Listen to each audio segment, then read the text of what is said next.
개구리 바위.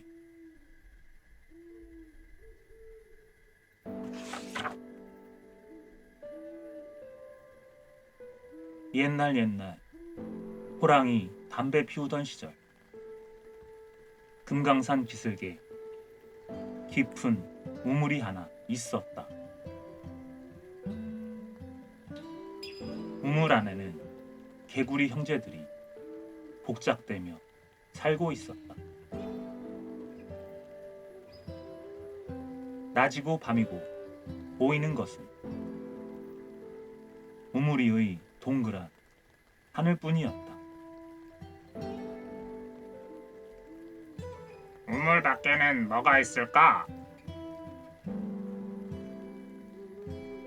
여기처럼 멋지지는 않을 거야. 당연하지. 개걸개걸. 어느 날 까마귀 한 마리가 우물로 찾아왔다. 까마귀님은 어디에서 왔어요? 넓고 멋진 세상에서 왔지. 정말이에요? 이야기 좀 해주세요. 개걸개걸. 까마귀는 꺽 트림을 하며 거드름을 피우더니 이야기를 시작했다. 봄에는 꽃동산에 꽃들이 활짝 피고 여름에는 산과 들이 초록으로 물들지. 가을에는 단풍이 울긋불긋 화려하고 겨울에는 눈꽃이 새하얗게 핀단다. 개구리들은 놀라서 눈이 동그래졌다. 개굴개굴. 그럼 가장 멋진 곳은 어디예요?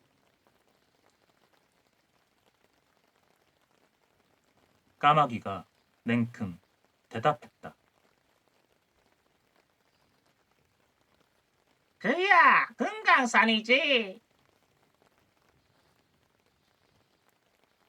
네? 금강산이라고요? 까마귀는 답답해서 한숨을 훅 내쉬었다. 너희가 사는 금강산이 얼마나 아름다운지도 모른단 말이냐? 개구리들은 단 한 번도 우물 밖으로 나가본 적이 없었다. 그러니 금강산이 얼마나 아름다운지 알 길이 없었다. 까마귀님, 제발 우리에게 금강산을 보여주세요. 개걸개걸. 응? 어떻게 말이냐? 그야 쉽죠. 우리를 등에 태워주면 되잖아요. 뭐? 너희들 모두? 맙소사, 그건 안 돼. 개구리들은 까마귀에게 개굴개굴 매달렸다. 좋아. 그럼 딱 한 마리만 태워주지. 개구리들이 머리를 맞대고 와글와글 떠들더니 마침내 맏형 개구리가 까마귀 등에 올라탔다.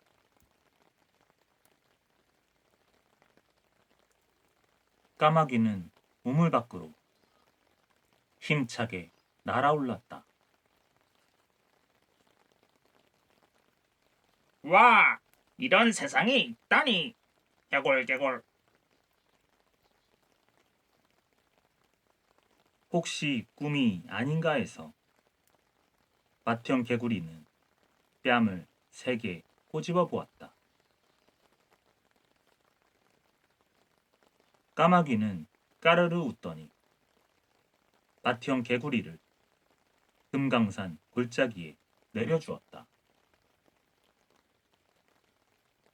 자, 마음껏 돌아다니면서 금강산 구경을 하렴. 까마귀는 말을 마치고는 멀리 날아가 버렸다. 눈은 크게 뜨고 똑똑히 봐두었다가 동생들한테 이야기 해주어야지. 개골개골. 맏형 개구리는 펄짝펄짝 금강산을 부지런히 돌아다녔다. 하지만 어찌나 넓은지 가도 가도 끝이 없었다. 에고, 지쳐서 더는 못 가겠다. 아니야, 동생들이 애타게 기다릴 텐데 힘을 내야 해. 개골개골. 맏형 개구리는 한낮이 지나서야 가장 높은 봉우리에 오를 수 있었다. 봉우리 아래를 내려다본 순간 맏형 개구리의 눈이 휘둥그레졌다. 아, 이렇게 멋진 곳이 있다니. 개굴개굴 울음 주머니가 불룩불룩 부풀어 올랐다.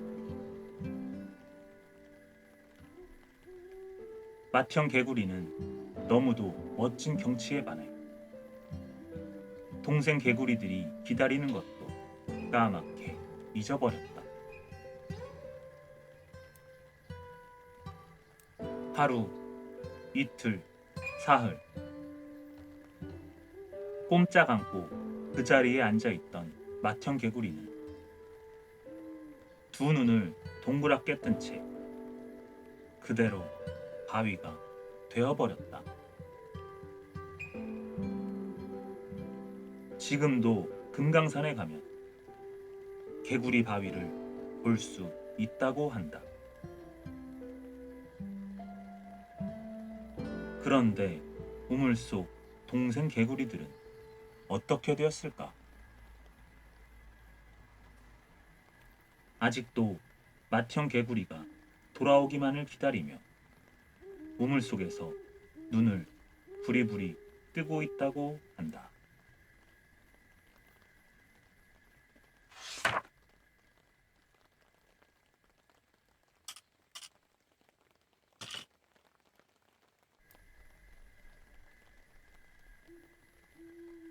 흥부와 놀부.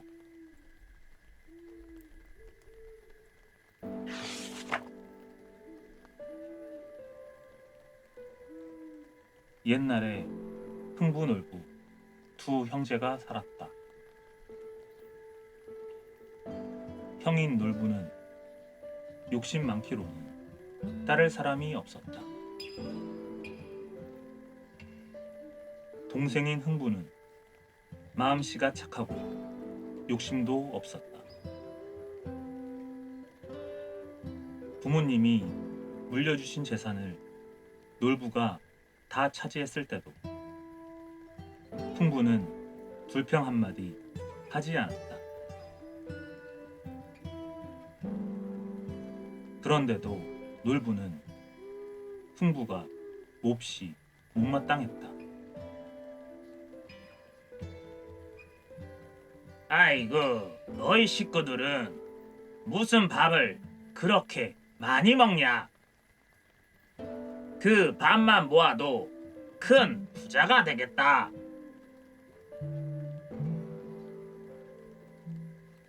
어느 추운 겨울날 마침내 놀부는 흥분의 식구들을 빈손으로 내쫓았다. 아이고 형님, 이 겨울에 어디로 가란 말씀입니까? 흥부가 울며 불며 매달렸지만 아무 소용이 없었다. 쫓겨난 흥부는 벌벌 떨며 이를 찾아다녔다. 방아찍기, 집 나르기, 흙담 쌓기, 잡초 뽑기, 똥 치우기. 이런 일 저런 일 하지 않은 일이 없었다. 하지만 식구들이 워낙 많다 보니 간신히 끼니를 이을 정도였다. 그나마 일도 늘 있는 게 아니라서 몇 날 며칠을 쫄쫄 굶기도 했다. 배고픈 아이들이 새끼 제비들처럼 입을 쫙쫙 벌리며 밥을 달라고 졸랐다. 볼이 홀쭉해진 아내도 흥부를 졸랐다. 애들이 가엾어서 못 견디겠어요. 아주버님께 밥 좀 얻어오세요. 흥부는 하는 수 없이 놀부의 집으로 찾아갔다. 아이고 형님, 동생 흥부가 왔습니다. 흥부가 넙죽 절을 했지만 놀부는 흥흥 콧방귀만 뀌었다. 형님, 아이들이 굶어 죽을 지경입니다. 제발 먹을 것 좀 주세요. 너한테 다 주면 우리 집 강아지와 새끼 돼지들은 뭘 먹으란 말이냐? 옛다, 내나 실컷 먹여주마.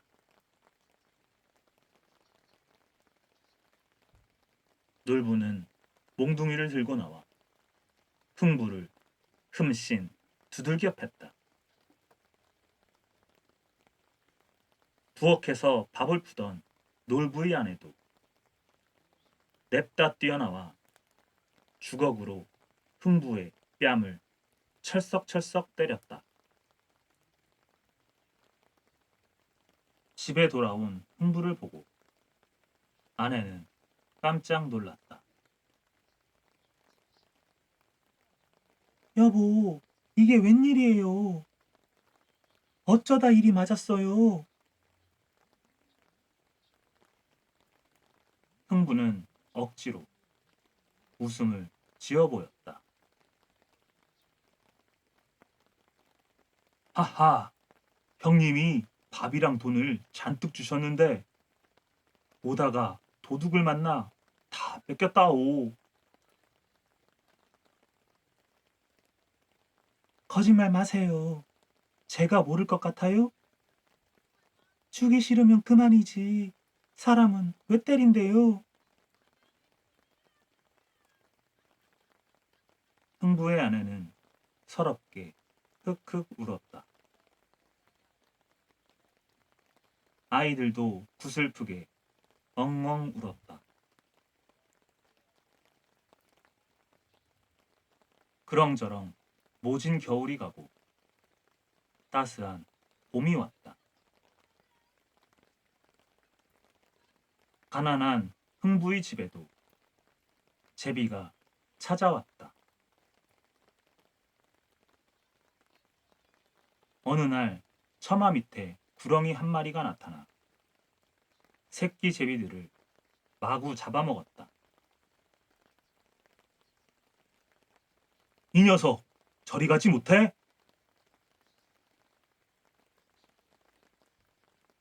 흥부는 간신히 새끼 제비 한 마리를 살렸다.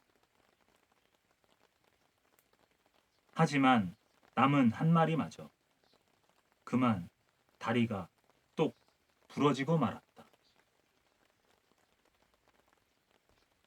아이고, 불쌍하기도 해라. 흥부는 제비다리를 정성껏 고쳐주었다.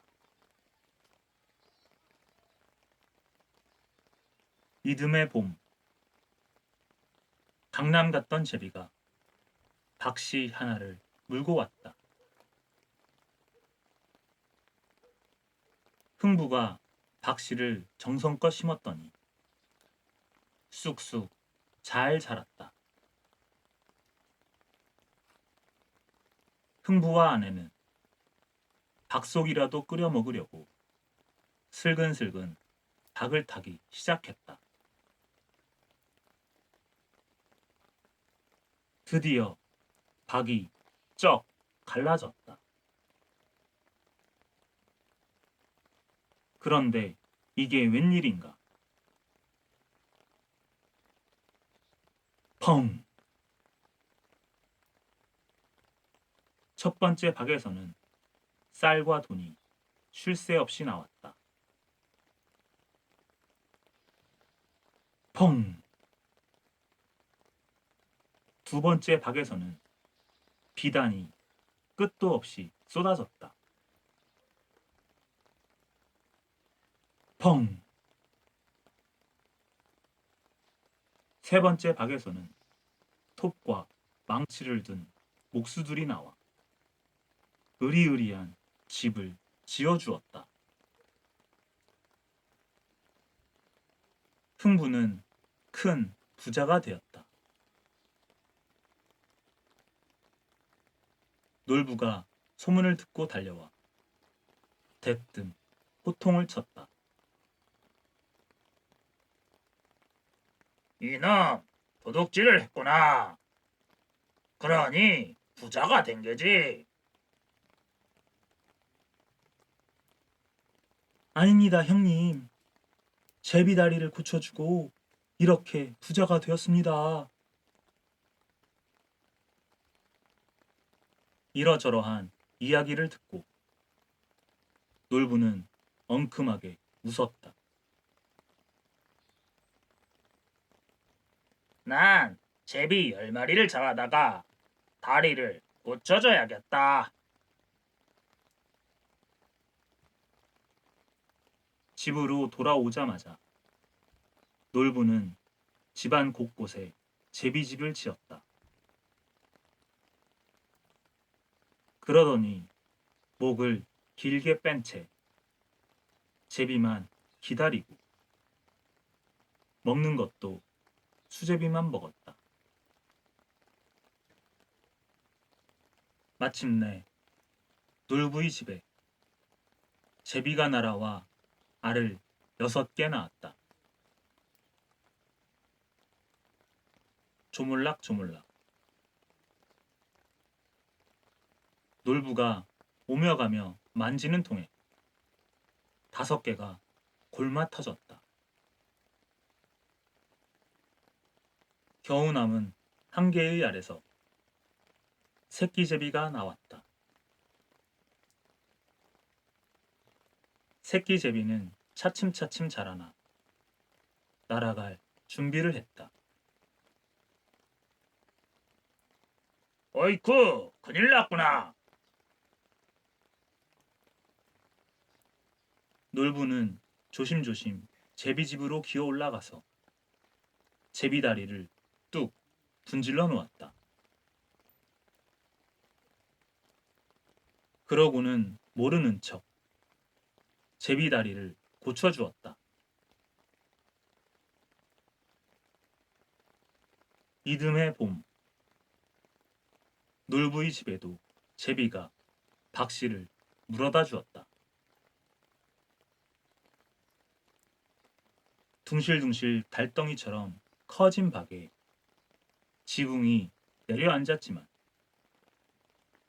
놀부는 금은보화 나올 박이라고 좋아라 했다.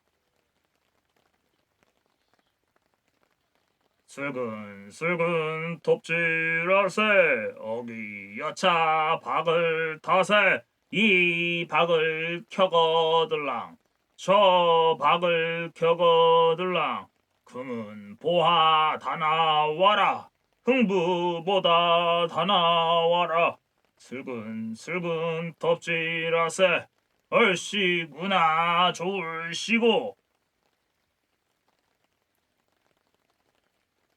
박이 쩍 갈라졌다. 그런데 금은 보화는커녕 무섭게 생긴 할아버지만 우뚝 서 있었다. 네 할아범 할멈 아비 어머니 내 재산을 훔쳐 달아났다. 마침 강남에 온 제비가 네가 여기에 산다고 하더라. 할아버지는 작은 주머니를 쑥 내밀더니 돈을 넣으라고 했다. 놀부가 펄쩍 뛰었다. 실소, 내가 왜 돈을 준단 말이오? 그래, 얘들아, 이놈을 마구 쳐라. 그러자 힘센 장사들이 박 속에서 우르르 몰려나왔다. 겁이 덜컥 난 놀부가 할 수 없이 돈을 넣었는데 10냥을 넣어도 간대없고 20냥을 넣어도 간대없고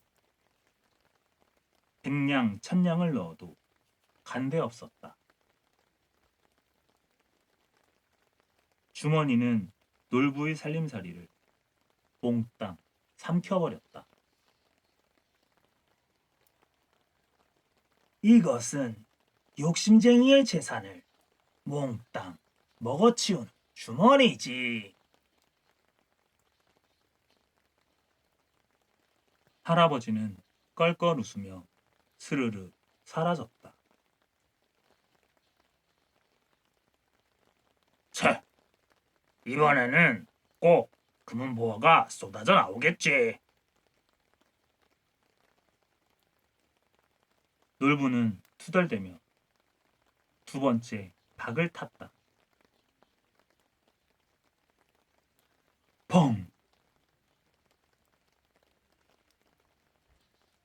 소고, 장구, 국, 꽹과리, 나발을 든 사람들이 꾸역꾸역 덜렁덜렁 나왔다. 힘들게 여기까지 왔으니 한바탕 놀고 가세. 챙챙 챙챙 꽹꽹 꽹꽹 한참을 불고 치고 두드리니 귀청이 떨어질 듯 정신이 하나도 없었다. 놀부야, 실컷 놀았으니 돈을 내놓아라. 한 사람마다 쌀 100섬에 돈 100냥이다. 누구 마음대로 그렇게는 못한다. 놀부가 고개를 마구 내저었다. 그럼 돈을 줄 때까지 이 집에서 먹고 자야겠구나. 챙챙 챙챙 꽹꽹 꽹꽹 사람들은 다시 불고 치고 두드리기 시작했다. 놀부는 이를 바드득 갈며 논밭을 팔아 돈을 주었다. 놀부는 이제 빈털터리가 되었다. 이번에야말로 금은보화가 나오렸다. 놀부의 말에 놀부 아내가 박 위에 착 엎드렸다. 집안 망할 빡이요. 타려거든 나까지 타시오. 저리 썩 비켜!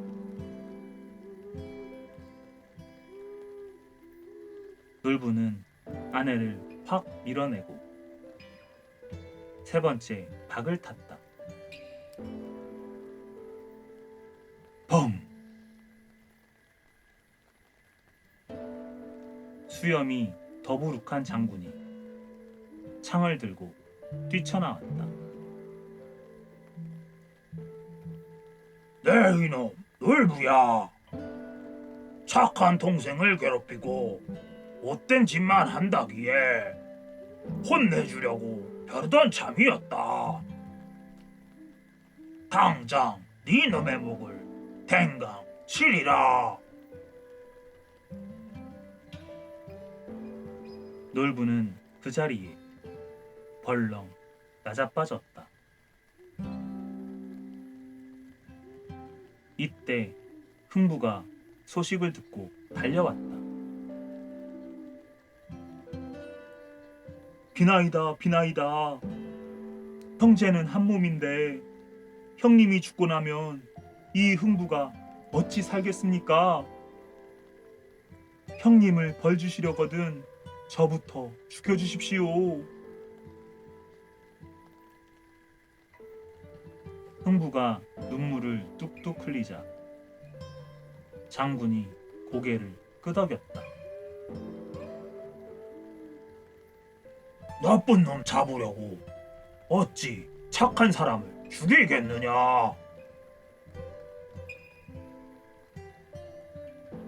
장군은 어느새 연기처럼 사라졌다. 놀부는 흥부가 가져온 약을 먹고 겨우 눈을 떴다. 못된 짓으로 모은 재산을 순식간에 다 날리고 저승 앞까지 다녀오니 눈물만 줄줄 흘렀다. 아이고 흥부야, 내가 잘못했다. 잘못했어. 놀부는 흥부를 얼싸안고 용서를 빌었다. 마음씨 고운 흥부는 놀부의 손을 꼭 잡고 집으로 갔다. 그 뒤로 흥부와 놀부는 한 집에서 오순도순 행복하게 잘 살았다고 한다.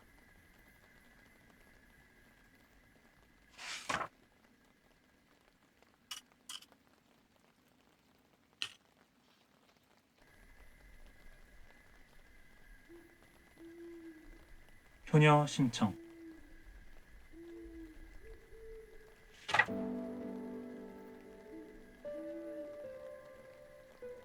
아주 먼 옛날 도화동이라는 마을에 안못 보는 신봉사와 아내가 살았다. 두 사람은 늙음하게 딸을 낳아 이름을 청이라 지었다. 그런데 심청이 엄마가 시름시름 앓더니만 결국 숨을 거두고 말았다. 신봉사는 죽은 아내를 붙들고 꺽꺽 울었다. 아이고 임자, 먼저 가면 어떡하오. 나 혼자 젖먹이를 어떻게 키우라고. 신봉사는 할 수 없이 갓난아기를 등에 업고 지팡이로 더듬더듬 젖동량을 다녔다. 어미 잃은 우리 아기, 누가 제발 젖 좀 주오. 인적 많은 마을 아주머니들이 번갈아 가며 아기에게 젖을 물렸다. 그 덕분에 심청이는 잔병 한 번 걸리지 않고 무럭무럭 잘 자랐다. 심청이는 얼굴도 예쁜데다가 마음씨도 참 좋았다. 7살부터 아버지 대신 밥을 얻으러 다녔고 12살이 되자 바느질을 해서 살림을 꾸렸다. 어린 것이 참 기특하구나. 눈먼 아비를 먹여 살린다니 말이야. 마을 사람들은 심청이를 칭찬하며 일감을 두둑이 맡기곤 했다. 하루는 심청이가 늦게까지 돌아오지 않았다. 신봉사는 걱정이 되어 마중을 나갔다. 더듬더듬 얼마를 걸어가다가 주르륵 미끄러져 개울물에 풍덩 빠졌다. 어프 어프 사람 살려. 어프 어프 신봉사 살려. 때마침 길 가던 한 스님이 헐레벌떡 달려와 신봉사를 구해주었다. 아니, 앞이 안 보여 물에 빠지셨구려. 몽은사 부처님께 쌀 300선만 바치면 눈을 뜰 텐데. 그게 참말이요. 그럼 나도 쌀 300석을 바치리다. 그날 저녁 신봉사는 밥상을 앞에 놓고도 밥 한 술 뜨지 못했다. 청아, 이를 어쩌면 좋으냐. 내가 눈을 뜨고 싶은 욕심 때문에 지키지도 못할 약속을 덜컥 해버렸지 뭐냐. 심청이는 눈먼 아버지의 손을 꼭 잡았다. 아버지, 아무 염려 마세요. 부처님께 바칠 쌀은 제가 마련해 볼게요.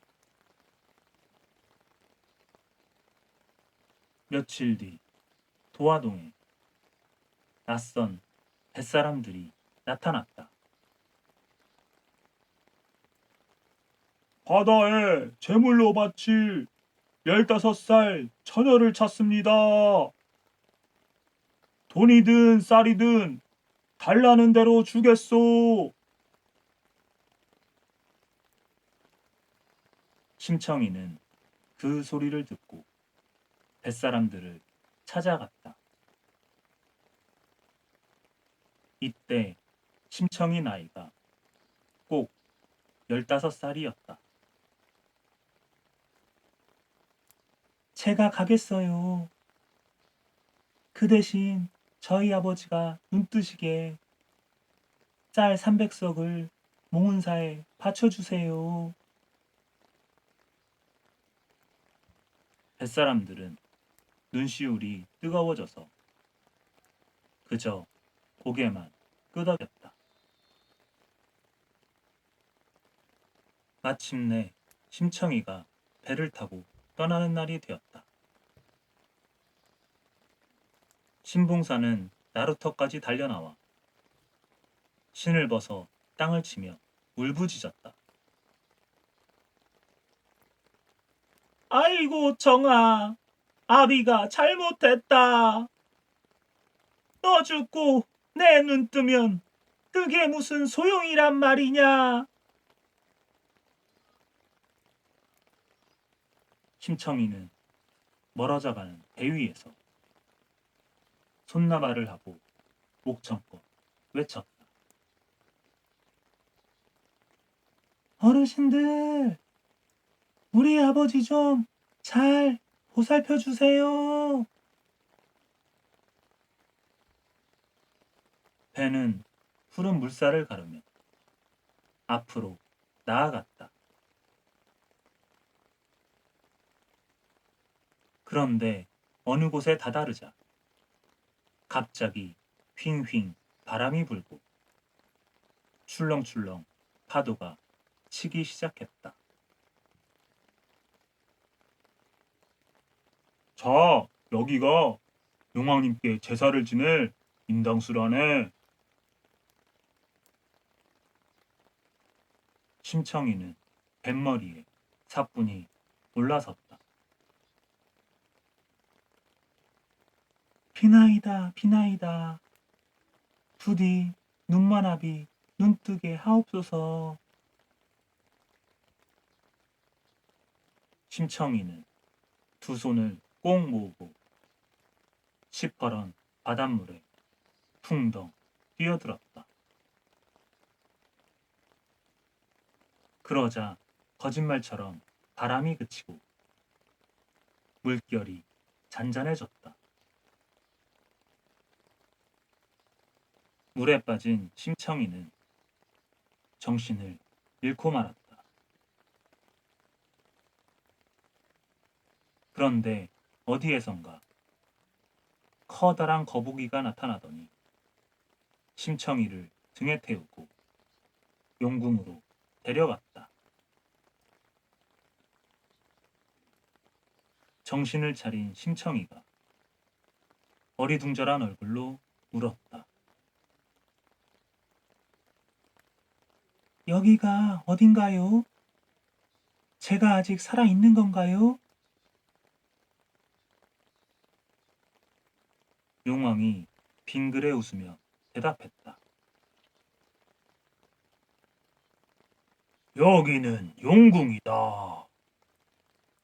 때가 되면 땅으로 돌려보낼 테니 아무 걱정 말고 푹 쉬어라.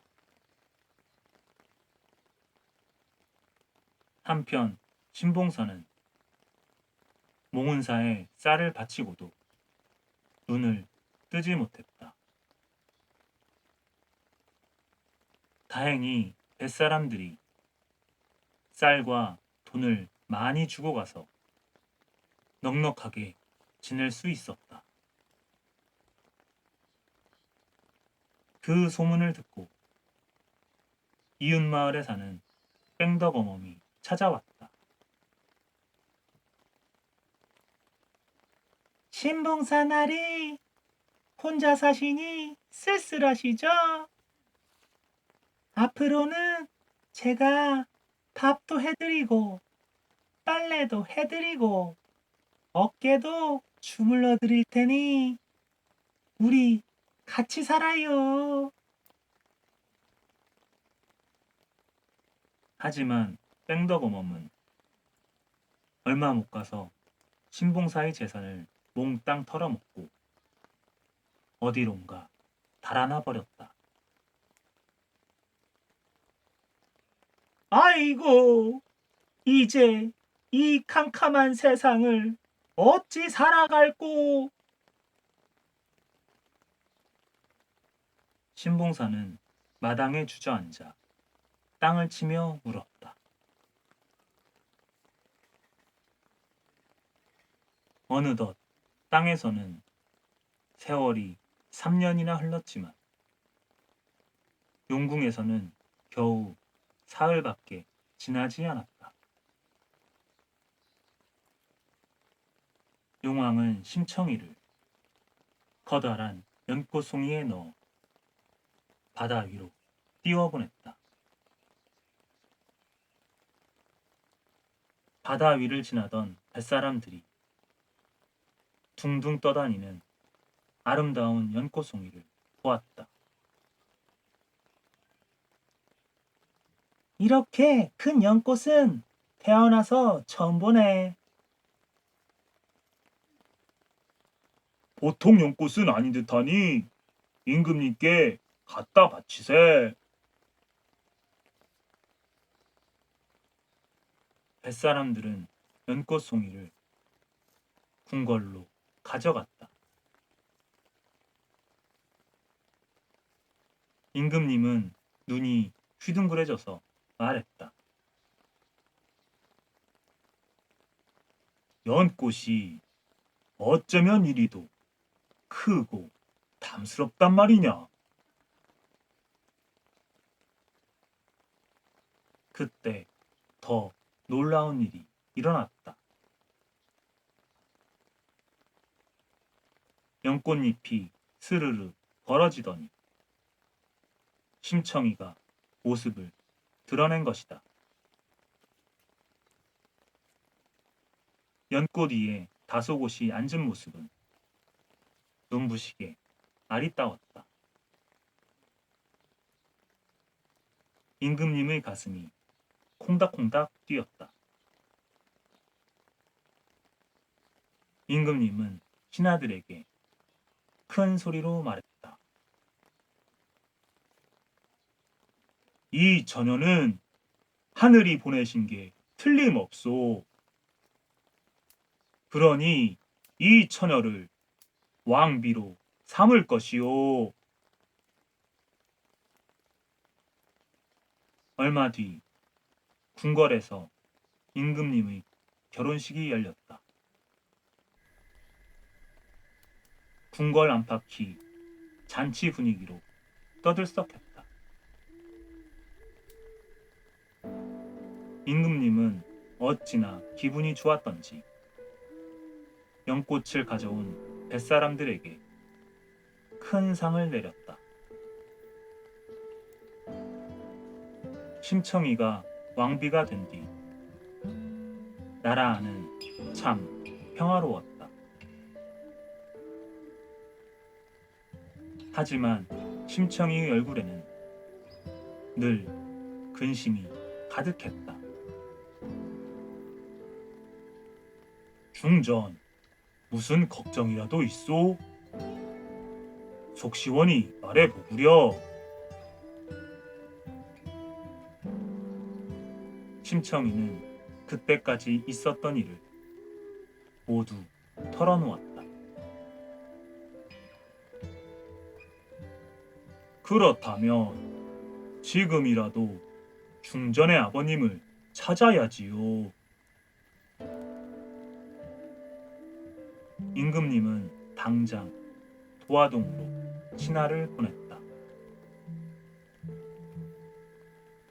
하지만 신봉사가 오래전에 마을을 떠났다는 안타까운 소식만 전해들을 수 있었다.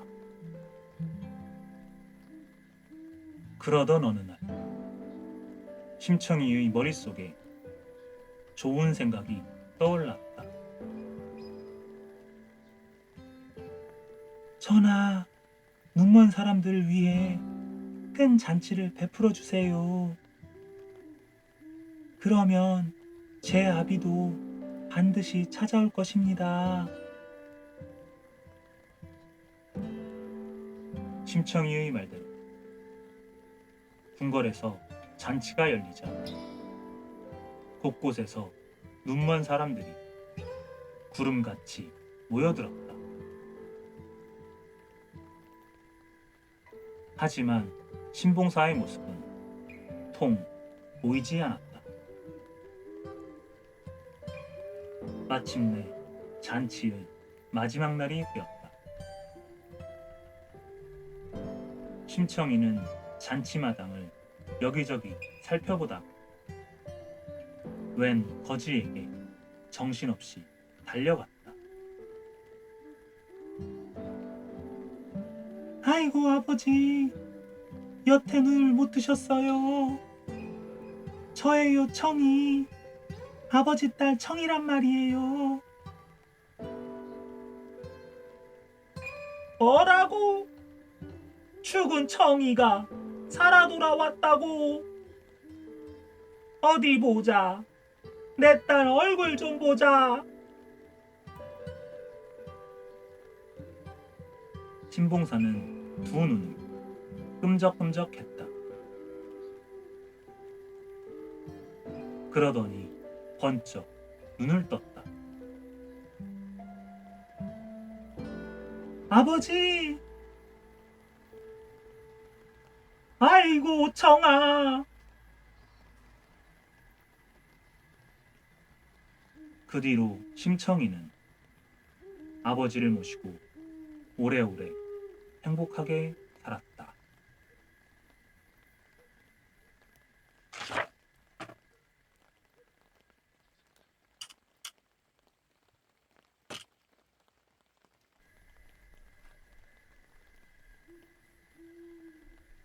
콩쥐 팥쥐.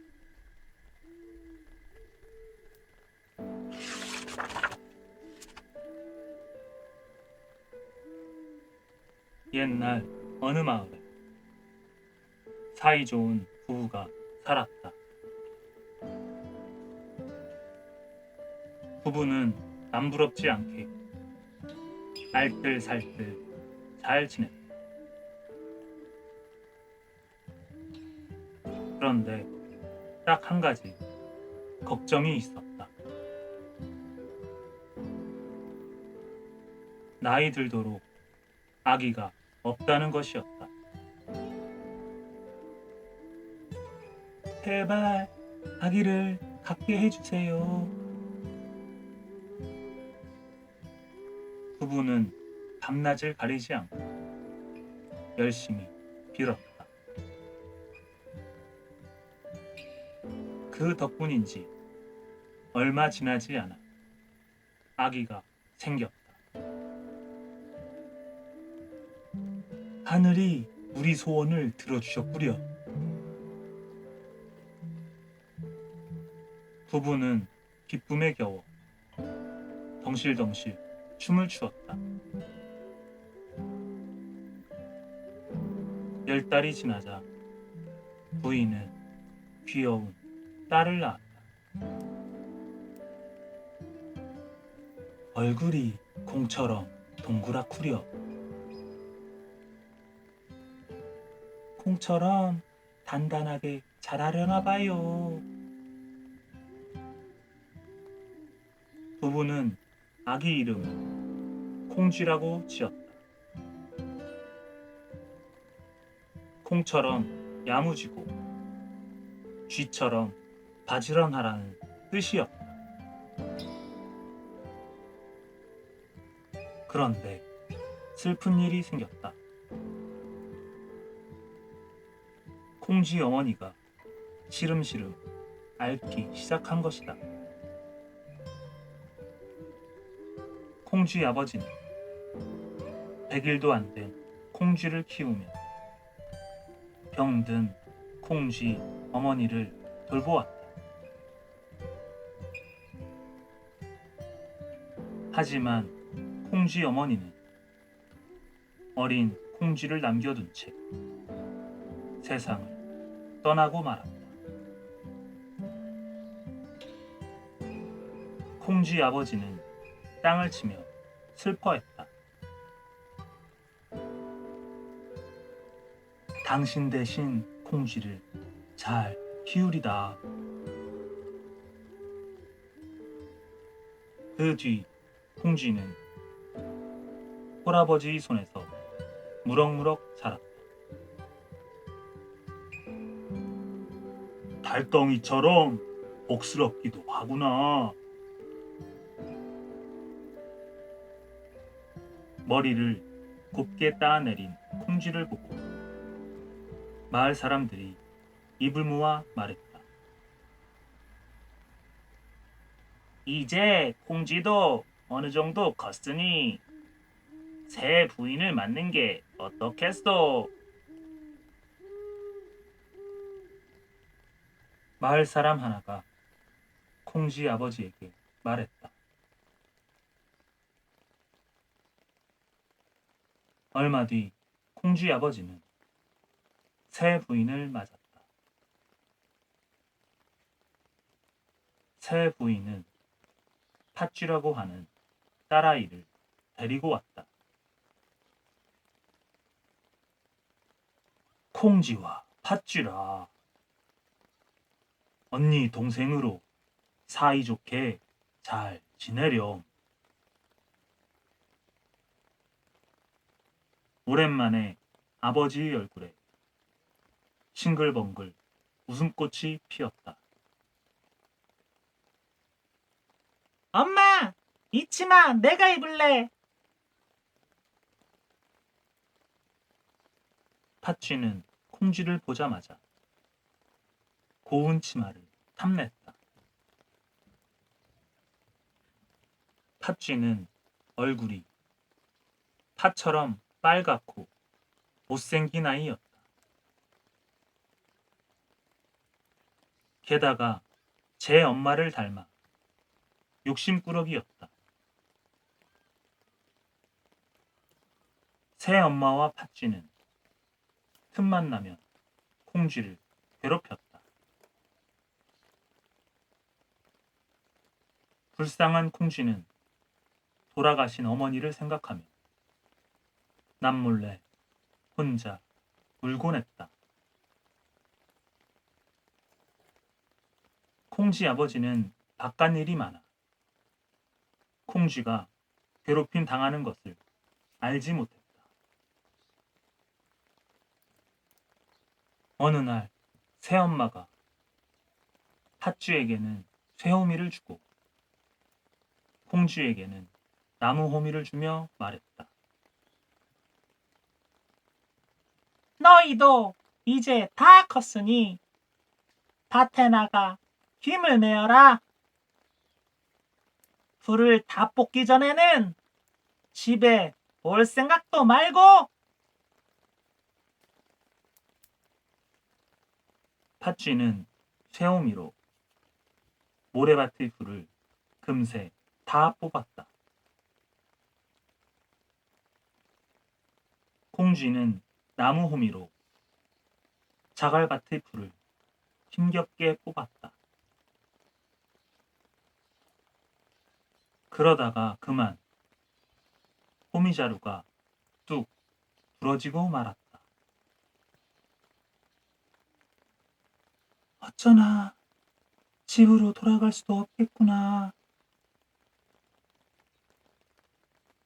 콩쥐는 눈물을 뚝뚝 흘렸다. 그때 음매하는 소리가 들려왔다. 까만 털이 반들반들 빛나는 소 한 마리가 하늘에서 구름을 타고 내려왔다. 콩쥐야, 왜 울고 있니? 풀을 뽑아야 하는데 호미가 부러졌어요. 까만 소는 주둥이로 풀을 남김없이 뽑아준 뒤 다시 하늘로 둥실둥실 올라갔다. 뭐?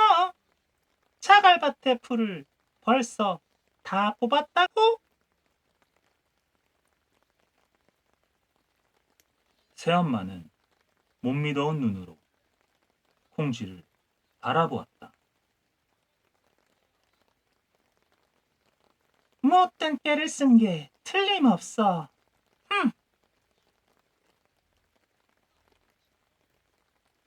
며칠 뒤 새엄마는 다시 콩쥐를 불렀다. 예, 콩쥐야. 부엌에 있는 독에 물을 가득 채워놓아라. 못 채우면 밥도 주지 마, 엄마. 팥쥐가 옆에서 말을 했다. 콩쥐는 우물물을 길어다 독에 부었다. 아무리 길어다 부어도 독이 차지 않으니 어찌된 일이지? 콩쥐는 너무 힘이 들어 팔다리가 후들후들 떨렸다. 그때 어디에선가 두꺼비가 엉금엉금 기어왔다. 독바닥에 금이 가서 물이 새는 거란다. 콩쥐야, 내가 도와줄 테니 걱정하지 마. 두꺼비가 눈을 끔뻑이며 말하자 깜짝 놀란 콩쥐가 두꺼비를 쳐다보았다. 내가 독 밑에 웅크리고 앉아 물이 새지 않게 막아줄게. 곧 독 안에 물이 찰랑찰랑 차올랐다. 뭐야, 어떻게 금이 간독을 채웠지? 새엄마는 화가 나서 얼굴빛이 불그락 푸르락했다. 어느 날 새 원님이 온다는 소문이 마을에 퍼졌다. 원님이 오시는 날에 잔치를 크게 벌인대요. 잔치 이야기로 온 마을이 떠들썩했다.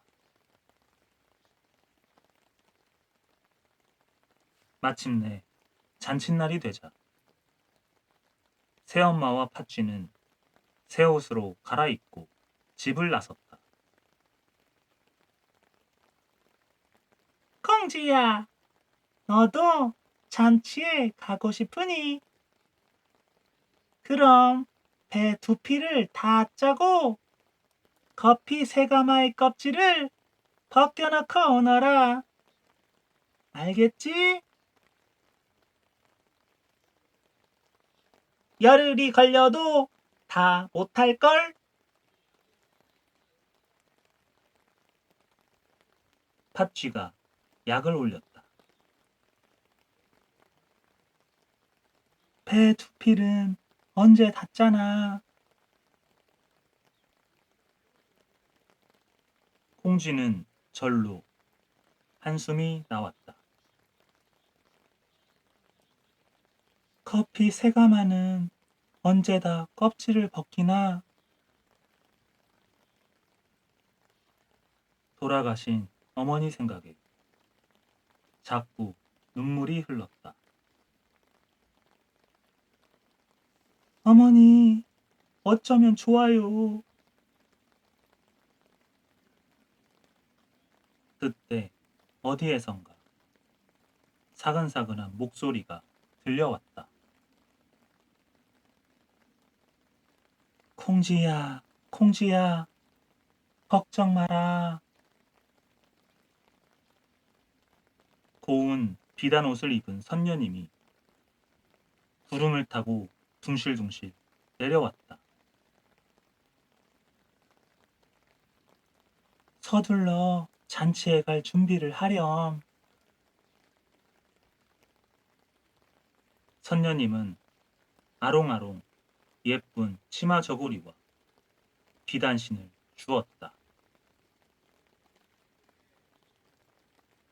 짤까닥 짤까닥 선녀님이 배를 짜기 시작했다. 짹짹짹짹 마당에는 참새떼가 몰려들었다. 짹짹을 짹짹을 짹짹을 짹짹을 참새들은 거피 세 가마를 단숨에 벗겨놓았다.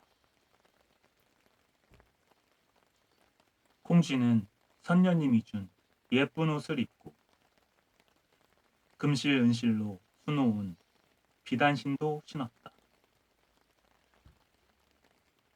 비단신은 콩쥐의 발에 꼭 맞았다. 선녀님, 고맙습니다. 좋은 일이 있을 게다. 잘 다녀오너라. 콩쥐는 날개를 단 것처럼 사뿐사뿐 발걸음을 옮겼다. 콩쥐가 부지런히 개울을 건널 때였다. 어쩌지? 바로 뒤에 새 원님이 오고 계시네. 콩쥐는 서둘러 징검다리를 건너다가 그만 비단신 한 짝을 물에 빠뜨렸다.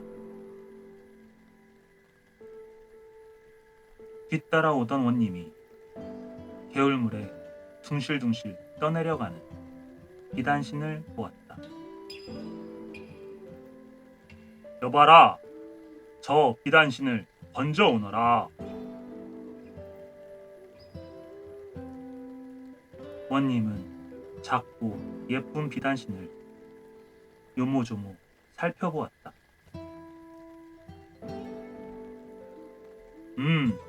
참 고운 비단신이구나. 보통 사람의 것이 아닌 듯한데.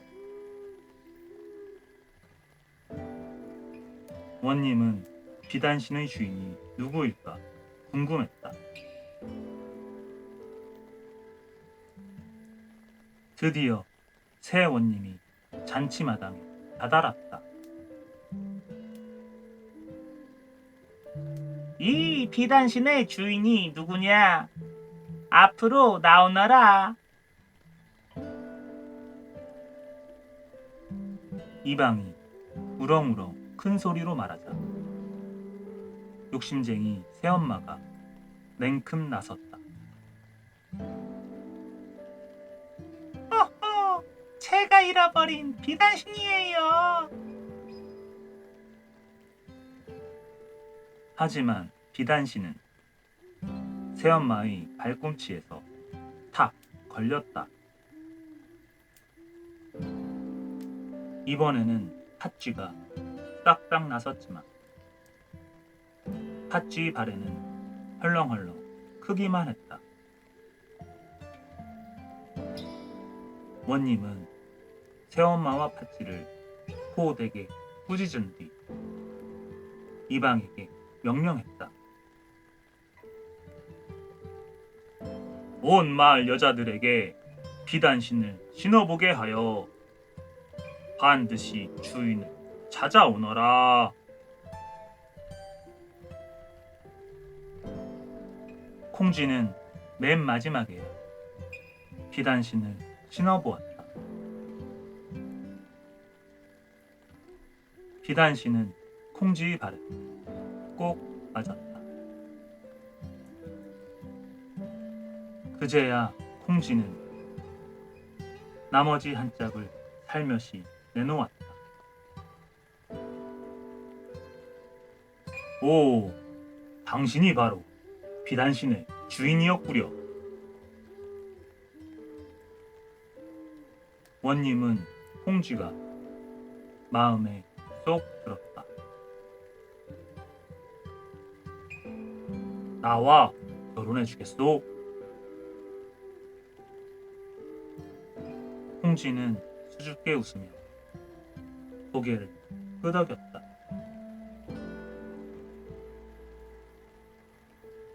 새엄마와 팥쥐는 어떻게 되었을까? 콩쥐를 괴롭혔던 잘못이 드러날까 봐 겁이 나서 멀리 달아났다고 한다.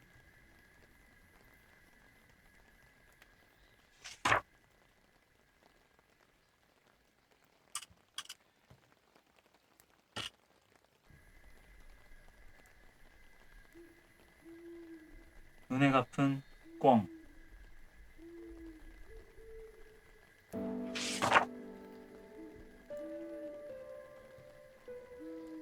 옛날 어느 시골 마을, 팔솜씨가 빼어난 젊은이가 살았다. 젊은이는 밤낮으로 책을 읽으며 열심히 글 공부를 했다.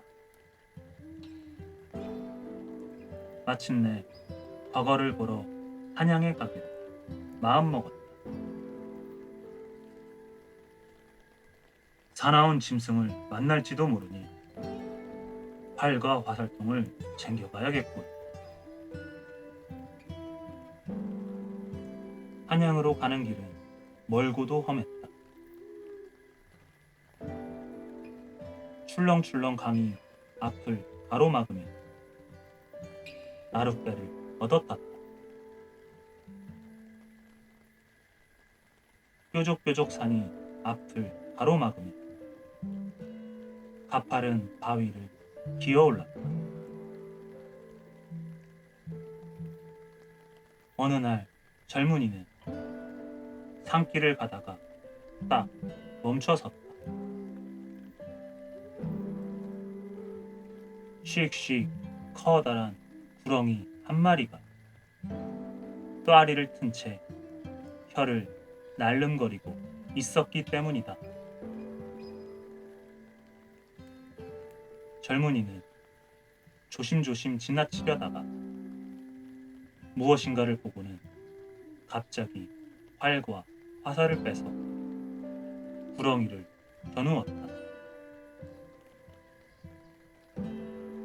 젊은이가 쏜 화살은 바람처럼 쌩 날아갔다.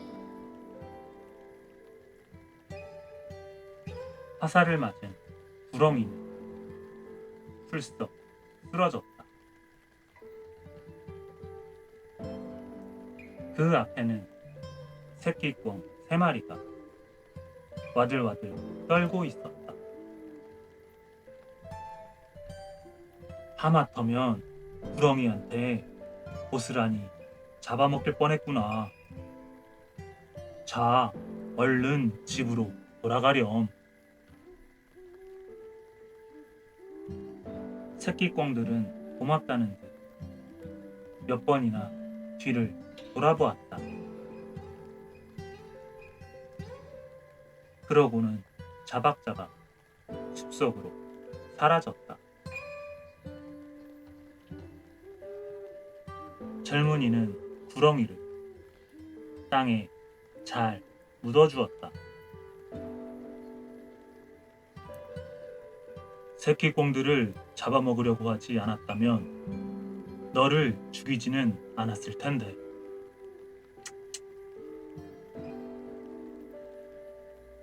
젊은이는 다시 발걸음을 재촉했다. 깜깜한 산속에서 호랑이 같은 짐승이 덤벼들기라도 하면 정말 큰일이기 때문이다. 해가 지기 전에 얼른 쉴 곳을 찾아야 해.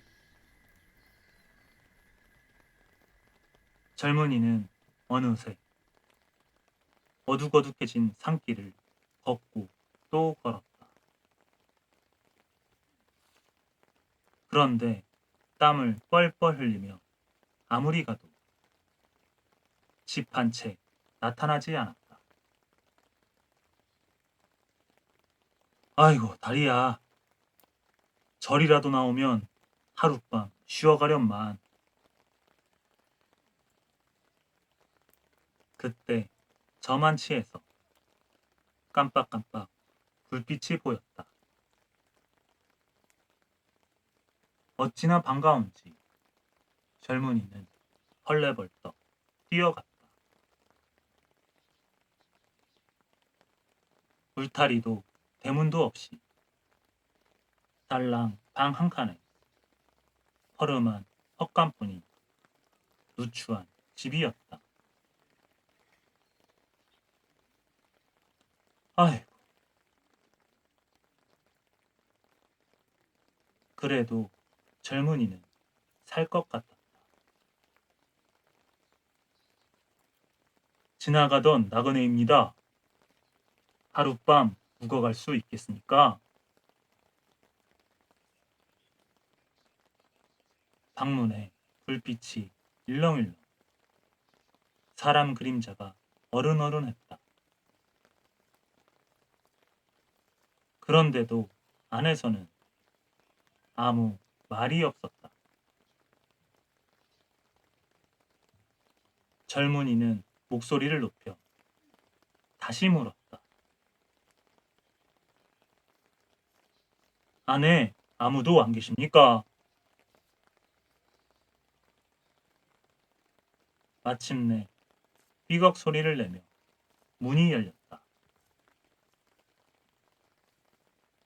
새하얀 치마 저고리를 입은 아리따운 여자가 사뿐히 문 밖으로 나왔다. 누구신지 모르겠지만 여자 혼자 사는 집입니다. 낯선 나그네를 안에 들일 수는 없습니다. 젊은이는 고개를 갸웃했다. 이렇게 깊은 산속에서 여자 혼자 살다니 거참 이상한 일이군. 그때 가까이에서 늑대 울음소리가 들렸다. 젊은이는 애타는 목소리로 다시 말했다. 이대로 가면 산짐승의 밥이 될지도 모릅니다.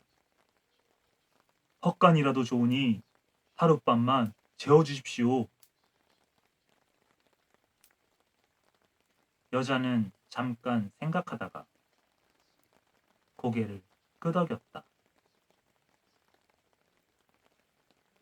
그러시다면 헛간에서나마 쉬어 가시지요. 고맙습니다. 정말 고맙습니다. 젊은이는 헛간으로 가서 짐을 풀었다. 곧 눈꺼풀이 내려앉을 만큼 졸음이 몰려와 금세 쿨쿨 잠이 들었다. 여자는 방 안으로 들어가 한 땀, 두 땀 옷을 입기 시작했다. 그런데 바늘에 실을 꿰려고 침을 묻힐 때였다. 글쎄 혓바닥이 둘로 갈라져서 빨갛게 날름거리는 게 아닌가. 여자는 반지꼬리를 밀쳐놓고 살며시 밖으로 나왔다. 그러고는 젊은이가 곤히 자는 헛간으로 쓱 들어섰다. 젊은이는 숨이 막혀서 퍼뜩 눈을 떴다. 허! 세상에 커다란 구렁이가 젊은이의 몸을 칭칭 감고 숨을 쉴 수 없을 만큼 세게 조이고 있었다. 구렁이는 젊은이를 원망스럽게 쏘아보다가 눈물을 철철 흘렸다. 이제 내가 남편의 원수를 갚을 차례야. 죄를 지었으니 죽어도 억울하지는 않겠지. 무슨 소리냐? 나는 새끼공들을 살리려 했을 뿐이다.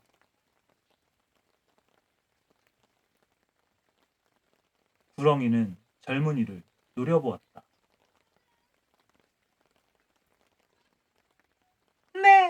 너는 너한테 아무 짓도 하지 않았어. 구렁이는 원래 새나 산짐승을 먹고 사는데 꿩을 잡아먹으려 했다고 죽이다니. 자, 잠깐.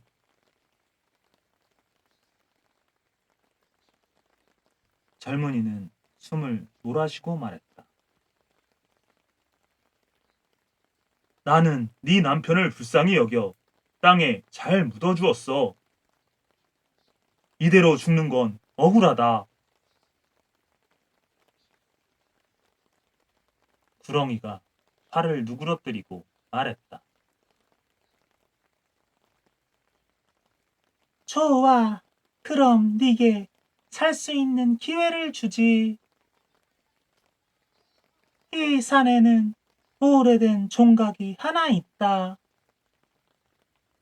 만일 날이 밝기 전에 그곳의 종이 3번 울리면 하늘의 뜻으로 알고 너를 살려주겠다. 젊은이는 한숨만 훅 내쉬었다. 아무도 살지 않는 깊은 산속에서 누가 종을 3번이나 울리겠는가? 젊은이는 눈을 꼭 감고는 죽을 때만 기다렸다.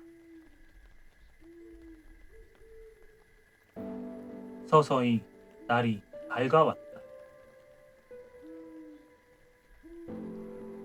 구렁이가 입을 쫙 벌려 젊은이를 삼키려는 순간 땡 하고 종이 울렸다. 아니? 젊은이는 눈을 번쩍 뜨고 귀를 기울였다.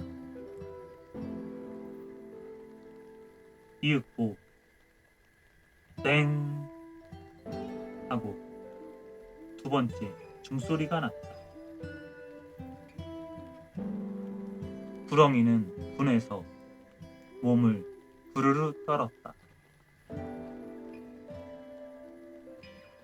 종이 한 번 더 울리지 않으면 넌 죽은 목숨이야.